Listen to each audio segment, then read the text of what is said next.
Bom dia. Dava jeito que o São Pedro se chateasse um bocadinho e atirasse um bocadinho mais de água aqui para baixo. Podia ser que ajudasse não só a combater incêndios, mas a serenar algumas cabecinhas absolutamente tontas que nós temos em Portugal, desde governantes até responsáveis dos organismos que deviam ter não só precavido, como minimizado tudo o que se passou desde as 14 horas do sábado passado. Então, vamos lá a factos. Se você tiver visto a entrevista do Sr. Primeiro-Ministro, António Costa, à TVI ontem à noite, Jornal das 8, eu só vi depois de regressar do estrangeiro, mas vi. E já hoje de manhã vi imagens que passaram no Jornal da Manhã sobre isso. Há uma certa altura em que o nosso querido Primeiro-Ministro diz o seguinte: não tenho conhecimento de falhas na cadeia de comando. E, portanto, isto naturalmente sobre a questão de ou falhas ou não, e há admissões ou não há admissões. Bom, então eu vou-lhe passar aqui duas ou três coisas para você ter uma ideia do que é que estamos a falar, está bem? Veja só. Desculpe lá, isto de não usar óculos a partir de uma certa idade é uma chatice. Não foi aceite. Estaban localizados en Tui y simplemente el gobierno portugués dijo que prefería esperar a que entrasen en Portugal porque no tenía forma de coordinar todo ese dispositivo. A Junta da Galiza não diz quem foi responsável do governo português que tomou a decisão, mas reconhece que os meios ficaram em Tui, junto à fronteira de Valença do Minho, e acabaram por voltar para trás. Hay que preguntarlo al gobierno portugués por qué prefirieron parar la entrada de nuestros medios ayer. Para o governo português, tratou-se de excesso de voluntarismo. O que acontece por vezes é que às vezes há pessoas com excesso de voluntarismo e podem querer empenhar-se sem ter qualquer tipo de enquadramento nos teatros de operações. Ora, isso não é aconselhável, nem para a própria organização das equipas no terreno e, sobretudo, para os próprios, que, como deve perceber, não conhecem o terreno onde vão operar e, por isso, qualquer bombeiro que venha operar aqui tem que ser devidamente enquadrado pelos nossos bombeiros. A decisão causou perplexidade face à gravidade da situação em Portugal. Não foi aceite. É verdade. Sim, senhora. Se eu não conheço o terreno e vou ter a ajuda de gente de fora, o mínimo que eu posso fazer é ter, entre aspas, pisteiros, não é? Bom, mas deixe-me lá fazer duas perguntas. Pessoas? Não são pessoas, são bombeiros. Gente especializada, primeiro ponto. Segundo, então não há no terreno quem depois coordena as operações e explica, atenção que a montanha aqui é assim, daquele lado é acolá, e já agora o vento vai assim. Não há gente que faz isto? Há. Porquê?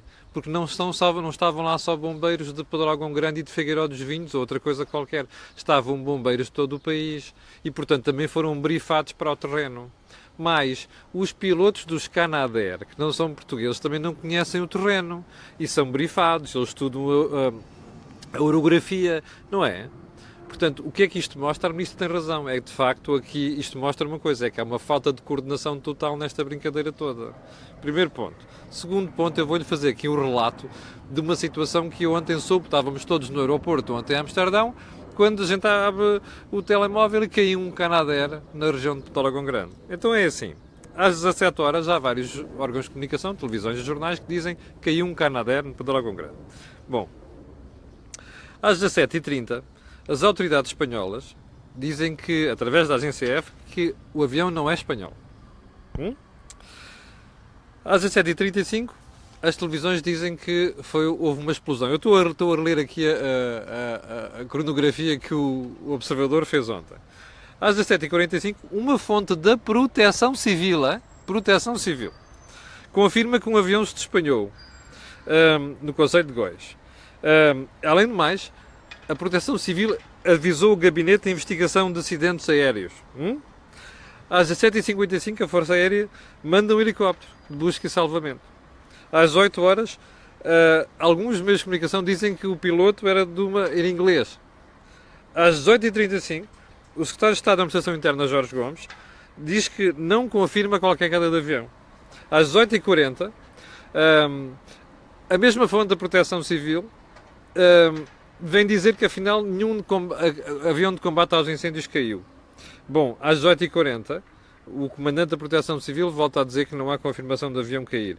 Às 19h44, a Força Aérea ainda não tinha a certeza de ter caído o avião. Bom, como você sabe, graças a Deus não caiu nenhum avião. Mas há uma coisa que me faz impressão, que é como é que no meio disto tudo ainda não caiu nenhuma cabeça. Está a ver? A ministra falava em excesso de voluntarismo. Não há voluntarismo nos bombeiros, senhora ministra. Há voluntarismo nos populares. Os bombeiros são profissionais e têm uma estrutura cá em cima que depois ajuda a coordenar quando há forças de vários países. É assim em Portugal, foi assim no passado, é assim na Grécia, é assim em Itália, é assim em Espanha, onde sempre houve muitos incêndios. Portanto, aqui há um excesso de voluntarismo, mas há um déficit qualquer na ministra, ainda não sei qual é que é. Bom, agora vamos lá somar só estes dois factos. Onde é que fica a declaração do Sr. Primeiro-Ministro de que não houve falha no comando? E não houve falha nas estruturas? E não houve falha na coordenação? Bom, assim como ainda não vimos uma explicação, apesar da rapidez inusitada com que o fogo chegou à estrada 336, ainda não vimos nenhuma justificação para aquilo que aconteceu. E no meio disto tudo, nós não estamos a tentar fazer sangue. Repare, isto aconteceu sábado, eu segunda-feira fiz uma declaração de apoio àquilo que tinha sido a declaração de domingo do Sr. Presidente da República, mas atenção, nas últimas 48 horas, 2 dias, apurou-se factos suficientemente graves para não se entender como é que 64 pessoas, incluindo o bombeiro, morreram nisto. E, portanto, sinceramente, a culpa não pode morrer solteira.